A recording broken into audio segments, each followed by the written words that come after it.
శ్రీనివాస కళ్యాణం నిర్వహించడం ద్వారా సకల శుభాలు మనం పొందగలమని వేద పండితులు మద్వేష్ అన్నారు.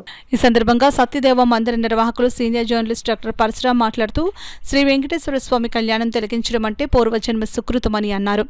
అందున స్వయంగా సేవాకర్తలుగా పాల్గొనడం అదృష్టంగా భావిస్తున్నామని అన్నారు.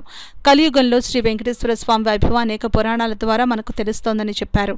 సామాన్యుల నుండి సంపన్నుల వరకు ఆరాధించే ఆ స్వరూపాన్ని మనం ప్రత్యక్షంగా తిలకించడం ఎంతో ఆనందం కలిగిస్తుందని అన్నారు. కాకినాడ సర్పవరానికి చెందిన శ్రీ భావనారాయణ పుష్ప విక్రయ అధినేత కొంకిపూడి బ్రదర్స్ ఒకరైన శ్రీను సహకారంతో స్వామివారికి ప్రతిరోజు వివిధ రకాల పుష్పాలతో అలంకారాలు చేయడం జరుగుతుందని ఆయనకు ప్రత్యేక ధన్యవాదాలు తెలుపుకున్నారు. శ్రీ వెంకటేశ్వర స్వామికి పుష్పాలంకరణ ఎంతో ప్రియమైన సేవగా భక్తులు భావిస్తారని చెప్పారు.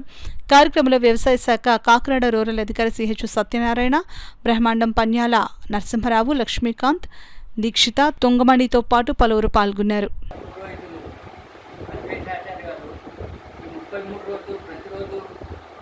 శ్రీనివాస కళ్యాణం నిర్వహించాలి అని చెప్పి సంకల్పించినప్పుడు మాకు తెలిసినప్పుడు చాలా సంతోషించాము.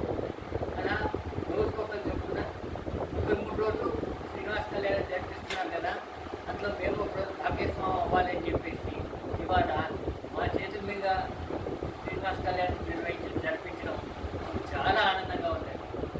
మా పుణ్య ఫలమే ఇది.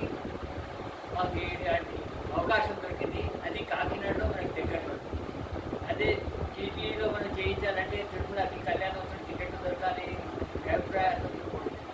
అలాగే అదే సమయంలో ఇక్కడ మాకు ఇంటి వద్దనే చక్కగా చేయించడము చాలా సంతృప్తినిచ్చింది.